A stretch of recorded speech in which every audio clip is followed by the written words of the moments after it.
Pastor's Heart, and Dominic Steele here, and thanks for joining us. And today we're thinking about family systems theory in Christian ministry, how to avoid burnout, and how conflict in ministry can contribute to burnout, and how not to go down that path. We're going to be joined in a moment by Jenny Brown and Craig Foster. But before we get to them, just to let you know what's coming up on the Pastor's Heart. Over the next 3 weeks, we have, three Englishmen coming to talk to us. We have Richard Coken from the Co-Mission Churches in London, Matthew Sleeman from Oak Hill Theological College in London, and also Ed Shaw from Living Out in the UK. He's going to be here in Australia to talk for Liberty Christian Ministries, and so he's going to be joining us as well over the next couple of weeks. Appreciate your assistance in getting the word out on the Pastor's Heart. We're looking for your help here. You could share it on Facebook. You could let your colleagues, your friends in ministry know about this program.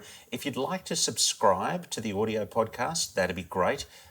If you're on the Apple device, you could go to bit.ly/thepastor'sapple. If you're using an Android, it's bit.ly/thepastor'sandroid.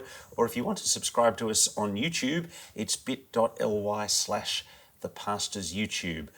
We'd love it if we're a listener, a viewer-supported program. There are four people who work on this, and the other three of them get paid. And so if you'd like to help out with that, you could go to bit.ly/thepastor'spatreon and become a monthly subscriber or a monthly supporter of the Pastor's Heart ministry.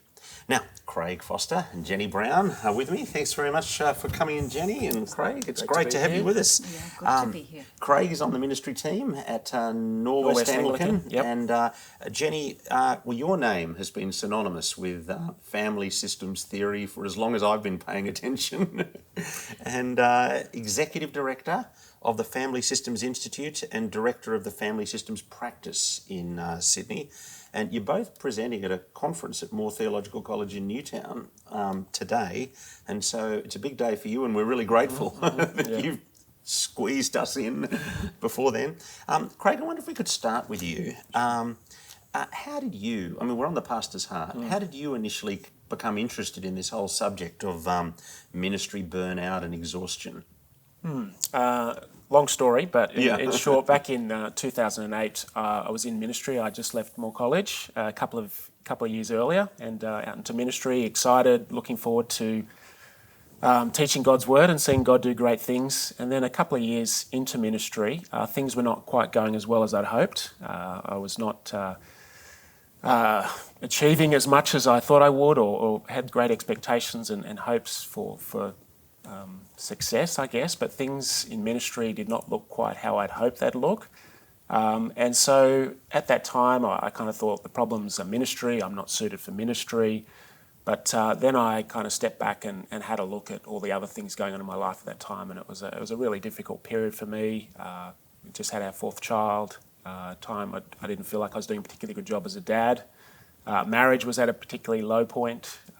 My wife and I, when we did have time together, we would just talk about ministry problems and issues. Just been through a really difficult time with my parents in our relationship, probably the most difficult time we'd been through. So there were all these kind of things going on in my world at the time, and I just began to find things in ministry very difficult, and so I began to dread Sundays. So I just kind of began to get very exhausted by things that previously would not have exhausted me. And I hit a point one morning where my wife and I had a big argument, and I thought, that's it, I'm out of ministry. I'm not prepared to put my family and my marriage at risk because of this. So at that time I laid the blame completely at the door of ministry. So that was my kind of experience, and then I had some time off, a couple of weeks off stress leave after that, and I started getting some family systems coaching following that, which I found incredibly helpful for thinking through things a bit differently. Well, I'm looking forward to your diagnosis in a moment, Jenny, but what happened next? Then I began. My boss at the time, a great guy, said, I think you should go and get some counselling, and recommended the Family Systems Institute. So I started going along to the Family Systems Institute and got some coaching over the next 6 months, and just found it really helpful to step back and just see all the unhelpful relationship patterns that were going on in my life, and just how I placed too much focus on success in work, and I got my sense of identity and self-worth through that.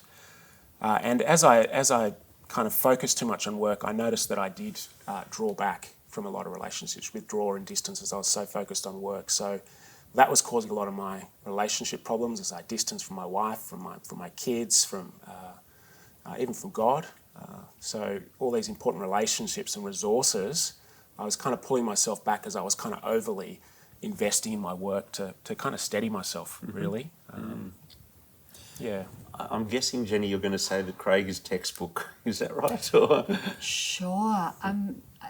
The thing about family systems theory, while it misses some very important things that the Bible tells us, it misses the concept of sin, which is huge in understanding our challenges and our difficulties and the brokenness of the world. But what it captures is predictable patterns when relationships are under stress. And there are a small number of them that Dr. Bowen pointed out, and Craig described all of them just then. The distancing, even conflict as a stress pattern, under-functioning, over-functioning, and triangling. And that's it in a nutshell. And when you can identify these patterns, you can reflect and observe, see your part in them, and start to, in a more informed way, change your part in the interactions, both at home and in ministry. Okay, you just mentioned a series of things that are key pillars of family systems theory, but I'm sure there are people listening, watching to us who aren't familiar with that. Let's start with distancing.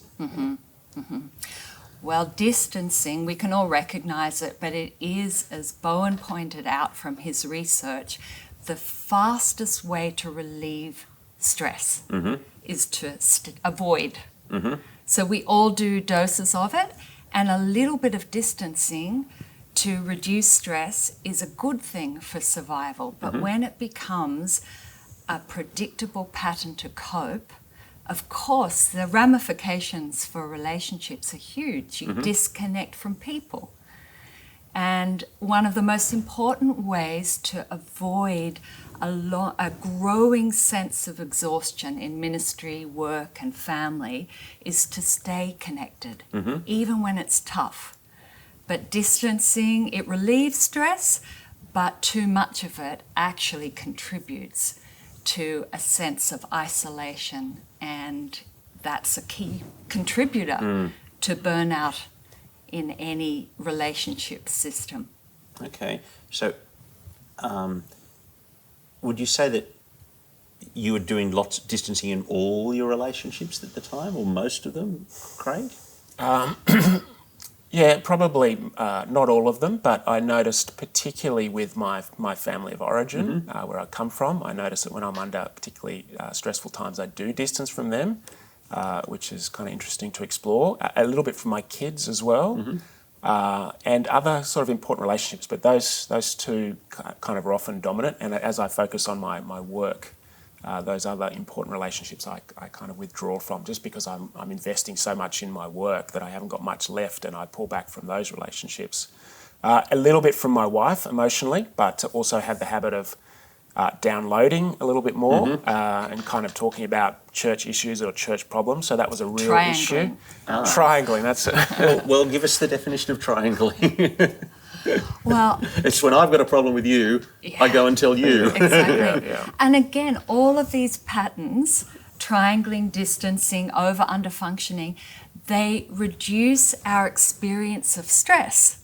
So we predictably use them over and over again. And triangling is everywhere. It's where there's a tension or an issue in one relationship, and rather than keep it worked on there, we vent to a third party, or we detour as two people working together. Let's say in ministry, we're working on something together, we're feeling challenged in the relationship, and then we focus on a member of our ministry team we're worried about, and we divert from working on our relationship to worrying about that third party, making a project out of rescuing them.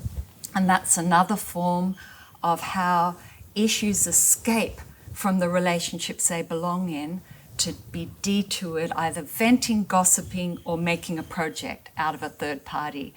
And it does reduce the tension in the two-person relationship to divert to a third.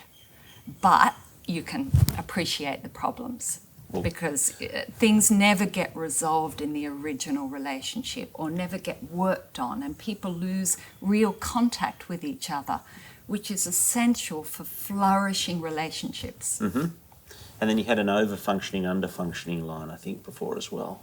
You want to speak to that one, Craig? Yeah, I think like I'll naturally, and like a lot of ministers, overfunction in work as different demands crop up. So a tendency to start doing for things for others that they could do for themselves. So that's something that will often happen. And probably underfunctioning in other areas of my life, some responsibilities maybe at home I might sort of start to neglect as I if I overfunction in one area, there's going to be an underfunctioning in another area. And often for me, that is sometimes in home responsibilities, which is a good sign that I'm perhaps kind of being too focused on work at the expense of those things. Yeah. So 2008, you kind of first got exposed to these ideas. How has life changed and developed since then? Yeah, it's what and you're involved in consulting staff teams as well to help them, ministry staff teams, to help them get it better. Yeah.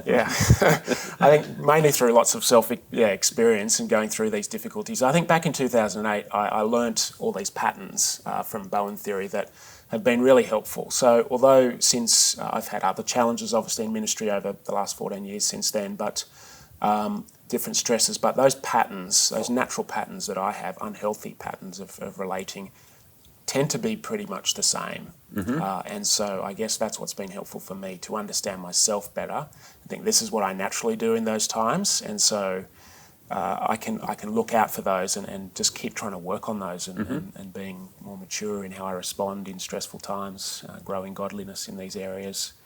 So I think it's been a really helpful tool for me, and I'm finding others in ministry are finding it a very helpful tool. The ministry team where I'm at Norwest find it very helpful as well. We're often talking about family systems and different patterns going on in relationships, which has been really helpful for just dealing with complex relationship situations in a staff team or in pastoral issues, where we can just kind of be a little bit more objective about what's going on at the time, and step back and we do use the language of overfunctioning, underfunctioning and triangling, which I think is quite a helpful, objective, non-emotional language that gets us all just to kind of reflect on who's doing what at different times. Can you give us an example? It might not be from your staff team, it could be from one of the teams that you consult, but just how having that language helps you to diagnose a problem in our staff team. Yeah, I can think of numerous examples over the last few weeks, but there's always examples. One was where someone in the staff team talked to someone else and said that such and such has said to them, there's an emergency, you need to have an emergency meeting. And so all of a sudden that got passed on to the person that reports to me, and they mentioned this emergency meeting, and then I kind of passed it on to the other pastors, there's this emergency meeting happening. So this kind of triangling just kept getting pushed around, and there was great stress in the whole staff team about this emergency meeting happening with someone. And then when we kind of went back and found out what was actually happening, it was not very emergency-like. It was not very significant. And so really I should have just stopped it there and said, what is this emergency meeting? And so should have the other person. And so these things, just little things, all of a sudden, because we just don't deal with our stress as well, and we just kind of, so triangles, that's always happening. So we can... a wildfire. It's like a wildfire, yeah. So that's helpful. When the team gets under stress, what should I do? Jenny.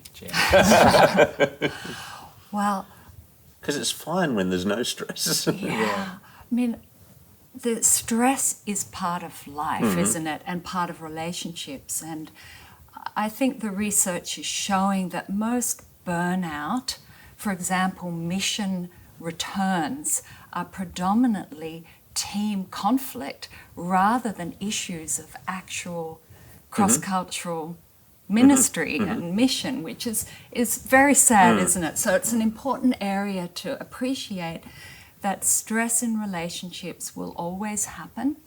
We're different. We bring our different patterns from our families to our workplace.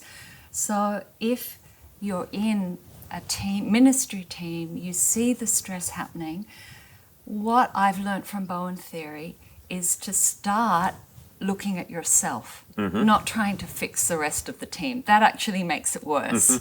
Just get a focus back on what's my part in the interactions. I was sharing with you before we started that I first read a book on Bowen theory when we were having a really hard time as a team in 2010. And my initial response was to want to read the book with the rest of the team. And you said, don't do that. Not when stress is high. Because think everyone's walking on eggshells. There's a sensitivity to threat, relational threat. There's a sensitivity to feeling blamed. And indeed, there's a lot of blaming that happens naturally, sadly, when we're stressed. We look at the problem being in others, not in ourselves. So if you recommend a program during a time of stress, everyone will perceive it as you're pointing the finger at them and you think they need to change. And they're all looking at you as the leader. You need to change. Indeed. So the starting point when stress is high is to work prayerfully, humbly on changing self in the interactions. But that doesn't mean you do it in isolation, because when you're working on being a calmer self in your relationships with your team, that's contagious. The calm starts spreading. People begin to be more thoughtful. They see that you're addressing your part, such as you're working to be a better listener with everyone. You're not distancing as much, hypothetically. You're keeping in good contact with people. Your communication is open. And the whole system starts to calm down. And that's when people get interested in what ideas are part of this change in our team leader. How did you start to do that in your ministry life, Craig? Yeah, I think one of the things, I think it might have been Murray Bowen said, trying to be the calmest person in the room, which I always find a really helpful thing when emotions are high, trying to think, how can I be thoughtful and objective here rather than emotional? And so I think that's always helpful to kind of think through. But in our team, I found it helpful just kind of understanding my own patterns, my own sort of relationship patterns of distancing and over-functioning, but then trying to understand others as well. How did that work? How did you do that? Yeah. Well, I did that Surreptitiously. in a number of places, but there was one particular place where I was finding it very difficult in terms of relationships. There were a number of relationship stresses going on, and I was in a position a little bit lower down the hierarchy, so it was hard for me to really have much impact on change, and so I found that hard. But what helped me was actually trying to understand more about those who are above me in senior positions and their relationship patterns. And so a little bit of investigative exploratory work, just trying to understand who they were and their patterns and their families. And as I did that, it actually gave me more empathy for them and understood why they did why their predictable patterns and their history of that. And so that was a really helpful thing for me, just kind of understanding more about them. So you understood more about them, but were you able to see, I mean, and obviously you changed your own behaviour. Yeah. But were you able to see change in their behaviour? If I responded in a mature way, in a kind of thoughtful way, rather than emotional way, I could see that, as I did that, they would respond in a similar way. So if I worked hard on myself in presenting myself clearly and what was important to me and my goals and my principles, I think there was a respect for that rather than an emotional response of kind of being annoyed or blaming or things like that. So I could see it. It didn't necessarily change them, but I think it just helped the relationship improve. Now, as well as being on the pastoral team at Norwest, you're doing some consulting with your organisation, helping pastoral teams deal with conflict or burnout, or what's the nature of the consulting you're doing? It's been primarily one-to-one with senior pastors of churches, so going through stressful situations themselves, and we'll have some kind of Skype conversation often, or we'll meet up personally, just talking through the issues that they're going through. And I think just to be able to have someone else that's stepped back from the situation and help them think about the different patterns and who's doing what and when's it happening and how, has been really helpful for them. How they can be the calmest person in the room. Yeah, that's right, and be thoughtful about what they're doing and the decisions they're making. So that's that's been the one-to-one work, and within teams, thinking about. I think for a team to have an understanding of each other's patterns is really helpful, and so kind of a little bit like the Myers-Briggs stuff, where there's learning more about each other and how they tick. This is a little bit how their patterns are under stress. And that's really invaluable. And some people from the team will want to go and do a bit more work and work on their own family systems and their own families, but not many are prepared to kind of go that next step. But you talked before, Jenny, about Bowen theory not really accounting for sin and the biblical worldview there. Do you want to just talk about how you have thought through those issues together? Yeah. Well, it's such a responsibility as a professional in the mental health and counselling world, where there are some helpful secular theories and scientific discoveries, but how to make sure that every thought is being taken captive under the gospel, under the word of God. And certainly for me, I look at Bowen theory, which has been, like Craig, enormously helpful in my own life. And I continue to work on it in my own life and relationships. It's never just about helping others. But it explains the problems that people have, mostly through anxiety. Anxiety in relationships is what triggers these patterns, and people lose their capacity to function under the pressure of anxiety transmitting in relationships. So think about what the Bible would say. It would say, yes, there's brokenness, there's anxiety from relationships out of sync with our Creator God, and there's sin. So it wouldn't discount the anxiety from broken relationships over the generations, but it's always playing out. And so you wouldn't want to meet with Christian people and just look at their relationship patterns without reflecting humbly as Christian brother or sister around how can I see my own selfishness at work here. And sometimes that sinful, rebellious selfishness is hidden. So like the over-helpfulness, I'm programmed to rush in and soothe people when they're distressed. Part of that's my God-given temperament. Part of it is my family system pattern of how I secure myself by people needing me to help them. Now, that's an anxious pattern, but there's sin in there I've discovered as well, because I'm using, without realizing it, it's not deliberate, but it's still sin because I'm serving myself. I've discovered that through looking at how I feel better about me when people appreciate my helpfulness. And that's something I've got to repent of, as well as work on in my relationship pattern.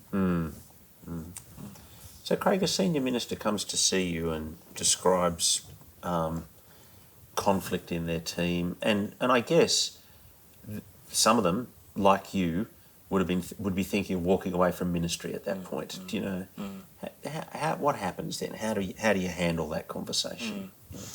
Yeah, I think it's most helpful to think of particular situations and that are going on, particular conflict situations, and just really kind of step back and look at those situations of who's doing what in those situations, how are they doing it, when are they doing it. And I think as you explore that together, you can start to see the patterns. You see your patterns of unhealthy relationships, whether it's trying to overfunction or kind of distance from conflict. And as they have that self-awareness, they start to see it for themselves, and also what the other people are contributing to that. then I think as they start to get that self-awareness, then they're able to kind of think, okay, this is a helpful way forward. So I think just looking at those situations is the first step. And then always, I guess, because it's Bowen theory, we're trying to go to that next step and get them to sort of think about how they saw that operating in themselves as they were growing up in their own families, because these patterns are usually being programmed or kind of patterned over a long period of time. And I think that's where they can make the most progress, according to Bowen theory, as they're working on their understanding how they were patterned as they grew up, and actually going back into their family of origin and trying to work on not falling into those unhelpful patterns that they might have in their own kind of family of origins. And not many are prepared to go to that next step. So talk to me more about that next step. Yeah, what does it look like to do that? I think, it looks like going back into I think when we go back to our families, we'll often just go back into natural patterns that we always exhibited when we were younger. Not washing the dishes when and different people kind of triggering you about different things. And so it's kind of going back and not falling into those patterns, thinking, okay, how can I not operate in those predictable ways and to be a calm, thoughtful self rather than reacting emotionally in those situations. And that's hard because it's hard working on the families that we've come from, and most people balk at that step, at trying to work on the difficult relationships that we might have with our families. So I'm just thinking, how do I begin that? Yeah. I think it's trying to understand what those patterns are, firstly. If there might be a kind of real distance situation. So for me, for example, if there's distance that I will naturally have in times of stress in my family, I need to ensure that I'm connecting with them and going back and work on just connecting with them and having a healthy kind of connection with them, and then when I'm with them, not sort of reacting to things that I might have reacted to when I was growing up, certain expectations or whatever, and just learning to kind of be a self in those situations rather than kind of automatically getting upset or reacting. So can I throw in yeah, one yeah, thing? of course. One thing that's different about Bowen family systems theory is it's not asking why too often. Not why do I behave this way, and then you look for a cause. Oh, because my mother didn't show me enough love would be a typical. And it's really going away from those whys where we tend to point the finger and blame. And it's a research approach where you start drawing your family diagram and just looking at what was the family up against over my growing up years. What can I identify was the pattern in my parents' marriage? How did I react to my mother and my father, the first and most powerful triangle that we're in? And so I hope you can get that sense, Dominic, as Craig's talking and we're chatting, that it's not looking for causes which just leave you thinking, well, what do I do with that except feel angry at my parents? This is much more about learning with compassion about self in relationships growing up so that we can bring that awareness into our own life and relationships without a sense of victimhood, which often comes out of family of origin work in other psychological theories. And so you're presenting today to try and alleviate burnout. Yeah, that's the clue. In a nutshell, what's the message? Well, our workshop today that we're doing with our colleague Anna Moss as well, who works with us at the Family Systems Practice, and Anna's doing a lot of the presentation. I'll be interviewing Craig and presenting a few ideas, but our key focus is burnout can be avoided if you look at the interpersonal patterns you're in, rather than just take an individual approach to time out, stress management, caring for yourself better. Even though that's all helpful, we're really going to be bringing to the people at the workshop, look at these patterns that happen outside of your awareness and ask yourself, can you recognize your part in any of them? And how is it draining you of energy and engagement from ministry? And how might it also be draining the engagement and flourishing of your colleagues in ministry. Thanks so much for coming in. Thank you. It's been great. Terrific. Yeah, Having pleasure. us. My guests on the Pastor's Heart today have been Jenny Brown, of course, the Executive Director of the Family Systems Institute and the Director of the Family Systems Practice in Sydney, and Craig Foster, and Craig's on the team at Norwest, but also working a day a week with Jenny. You have been with the Pastor's Heart, and we'll look forward to catching up with you at the same time next week.